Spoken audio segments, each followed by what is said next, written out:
Fala Dev, seja muito bem-vindo ao meu canal e no vídeo de hoje nós vamos dar prosseguimento àquela sequência de vídeos sobre requisições assíncronas com JavaScript.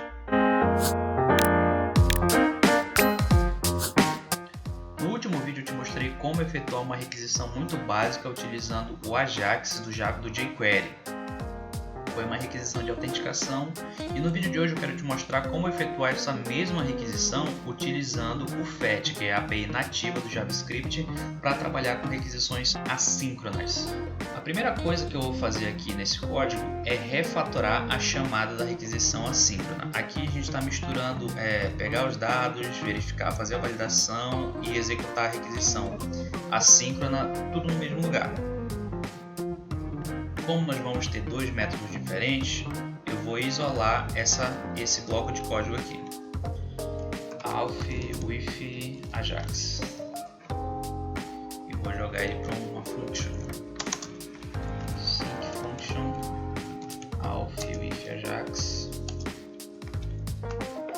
Essa função ela tem uma dependência, porque ela usa a variável data aqui que vem da validação dos dados. Então eu vou enviar aqui como parâmetro.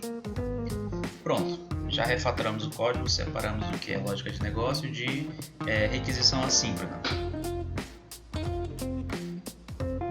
Como nós vamos trabalhar com o FET, vamos trocar esse método, vou comentar esse método e criar um outro que vai utilizar o FET. Também vai enviar o data. Eu já explico por que vai utilizar esse async aqui. Auth with fetch data. Essa palavra reservada async precisa ser informada na function sempre que você vai executar algo que seja assíncrono.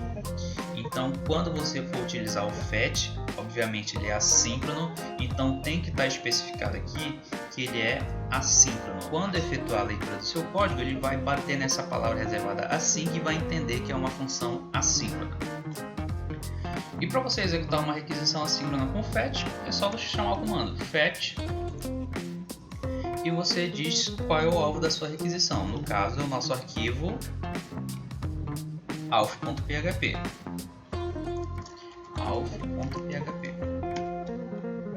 Vamos ver se isso aqui já está funcionando. Eu vou subir um servidor local aqui do PHP. php-s localhost. Vamos lá, subiu. Aqui. Pronto, carregou a nossa tela de login. Eu vou abrir aqui o inspecionador de código na aba Network. De acordo com o código, quando ele detectar o evento submit, ele vai pegar o usuário e senha, verificar se nenhum dos dois está vazio e vai fazer a chamada da requisição assíncrona enviando os dados. Vamos ver se isso aqui já está funcionando. Tem usuário e senha, vou clicar em login. Foi feita a nossa requisição, olha aqui. Ele fez uma requisição com o arquivo auth.php e obteve a resposta. Falha na validação dos dados, status false. Eu vou já te explicar o porquê que ele deu falha nessa requisição, se ele conseguiu chegar lá. Vou baixar isso aqui. Aqui no nosso método Ajax, eu estou informando o tipo da requisição, eu estou informando a URL, eu estou enviando os dados e eu estou especificando o tipo de resposta que eu quero receber. Aqui no FET, a única coisa que eu estou falando é a URL que eu quero que ele faça a requisição, no caso, a requisição por arquivo auth.php. Mas em nenhum lugar eu estou especificando qual é o tipo da requisição e em nenhum momento eu estou enviando os dados para o meu arquivo auth.php. Tanto é que ele está acusando que a data aqui que tem usuário e senha, esse parâmetro nunca está sendo declarado, mas não está sendo utilizado em nenhum lugar. Eu vou fazer algo diferente aqui da requisição com Ajax, que é criar uma variável do tipo formData.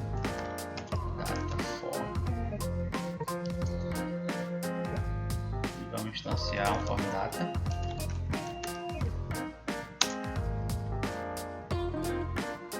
O que é esse objeto formData? Ele simula ele é um tipo de variável que consegue armazenar chaves e valores dentro dele. E nós vamos utilizar esse objeto JavaScript para armazenar dentro dele o usuário e senha e enviar na nossa requisição via post.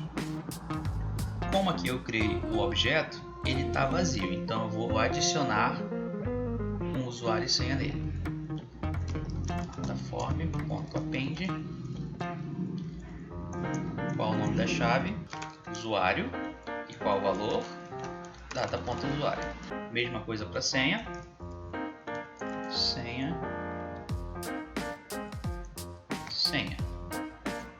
Eu poderia fazer o envio diretamente desse objeto data para requisição? Poderia, e seria até melhor, porque nós padronizaríamos a comunicação, que seria via JSON. Mas aqui no meu arquivo PHP eu estou trabalhando especificamente com post.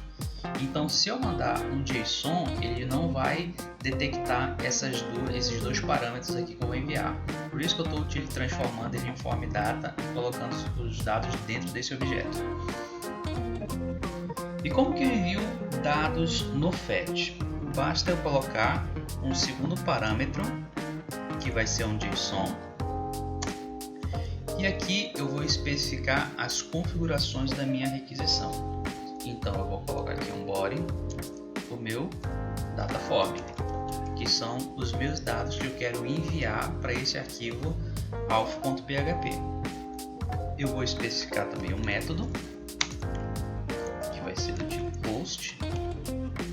E pronto, a minha requisição está pronta. Vamos testar ele aqui, atualizar a página. Já está com usuário e senha. Está enviando. Voltou. Olha aqui, ó. A resposta foi usuário autenticado e o status foi true. Se você vir aqui embaixo, eu estou enviando o usuário e a senha. Por isso que ele conseguiu autenticar. Então olha aqui.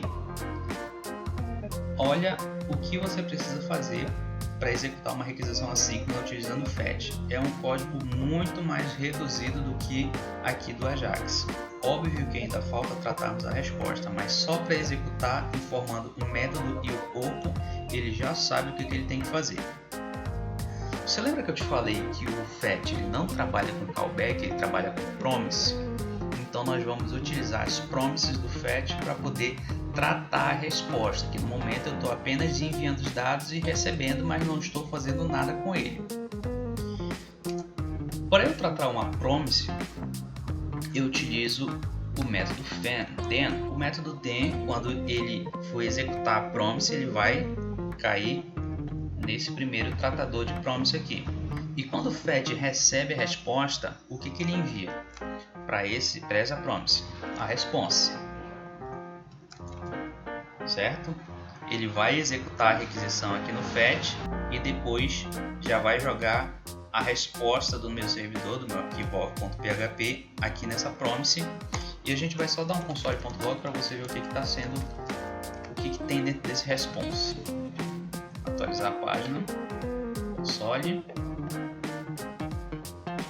usuário e senha, vamos ver. Opa, método then is not defined. Eu esqueci de colocar o ponto aqui, ó. Atualizar a página de novo. E a resposta, opa, mudou. O que tem naquele... é um JSON na verdade. O que tem naquele JSON que retornou do meu servidor? Tem todas as informações da minha requisição. Tem o meu body aqui, que é um readable string, que a gente vai já falar dele. Tem o meu cabeçalho, que é as informações da requisição, e tem outras informações aqui. O importante aqui é a informação status. Se o status da requisição for diferente de 200, significa que teve alguma anormalidade na nossa requisição. Se vier, por exemplo, um 404, significa que ele não conseguiu encontrar nenhuma URL, nenhuma rota no servidor para o que você informou. Se retornar um status 500, por exemplo, significa que deu algum problema na requisição. Mas o que é interessante aqui para a gente, além do status, é esse body aqui, que é justamente a resposta que o servidor me mandou. Mas você pode perceber que está como readable string, ou seja, quando ele cai aqui nessa primeira promise, ele só cai a resposta. Eu tenho que trabalhar essa resposta para me fornecer somente o que o servidor respondeu. Eu não quero todos os detalhes da requisição. Eu só quero aquele body lá que está como readable string. Então, como é que nós fazemos? Esse método ele tem toda a resposta e dentro desse método, desse response aqui, ele tem uma function chamada JSON. O que ele faz? Ele trata esse body aqui, readable string, e nos retorna o JSON que o servidor nos mandou. Aliás, o que o servidor mandar, ele vai tratar como JSON e vai devolver uma outra promise. E eu tenho que pegar ele de novo aqui. Then response JSON. Pronto. O que esse cara ele vai tratar a minha resposta, vai converter em JSON e vai devolver uma promise, e eu vou tratar ela aqui nesse outro then. Não esqueça de colocar o return aqui, senão ele não vai retornar nada para minha outra promise. Então, só para recapitular um pouco, nós fazemos o fetch prof.php, definimos o tipo do método, definimos o envio das nossas informações, e aqui nessa promise nós estamos tratando a resposta bruta do servidor, e daqui nós estamos retornando um JSON da resposta direta do nosso servidor, que é só aquele body. Então aqui eu já tenho acesso aos dados que foram enviados do meu arquivo prof.php. Vamos só dar um console log aqui para você ver que ele já está tratando aqui essa resposta. Usuário e senha, fazendo a requisição. Olha aqui, ó. Agora eu já tenho acesso àquele JSON na íntegra que o meu arquivo prof.php me mandou, porque ele fez o fetch, ele executou a primeira promise que ele retornou, que é para tratar a resposta. Eu converti em um JSON e na segunda promise eu já tenho os dados todos tratados aqui para eu fazer a manipulação deles, certo? Então aqui eu vou só dar um alert JSON. Qual é aqui? A variável MSG. Eu vou só jogar um alert para dizer que ele está autenticado. Pronto. Aqui você pode ter, por exemplo, uma lista de dados para renderizar na sua tela que foram buscados de forma assíncrona com fetch, certo? Agora só falta nós tratarmos uma coisa, que é quando essa requisição der algum erro. Quando der algum erro, nós vamos executar o catch. Sempre que der qualquer erro, ele vai jogar aqui dentro desse método e a gente vai só dar um console log. Perceba que aqui a nossa requisição está funcionando normalmente. Ok. E eu vou forçar um erro aqui para, por exemplo, um puff.php. Vamos ver o que ele vai me retornar. Esse arquivo aqui está faltando o A do alf. Vamos ver. Olha aqui, ó. Deu um erro de sintaxe. Ó, ele deu um 404 porque ele fez a requisição, só que ele não encontrou nenhum arquivo e ele gerou esse erro aqui porque mesmo sem tendo algum problema aqui, ele ainda conseguiu executar essas promises aqui. Só que como ele não tem nenhum corpo, como o status aqui não foi 200, ela foi 404, ele tentou converter em um JSON body que não existe, e eu tentei dar um alert aqui e ele não deu certo. Vamos forçar um erro, por exemplo, aqui, posso. Vamos ver se ele gera um erro. Atualizar a página. Deu outro erro, ó, 501, método não implementado.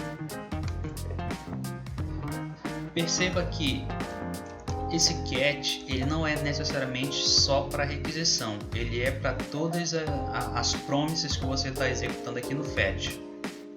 Se você digitou alguma coisa errada, se você não está tratando os códigos de erro, qualquer coisa qualquer problema que dê no seu fetch, ele vai cair aqui nesse catch. certo? Então, essa é a forma muito básica de você fazer uma requisição assíncrona utilizando o FET.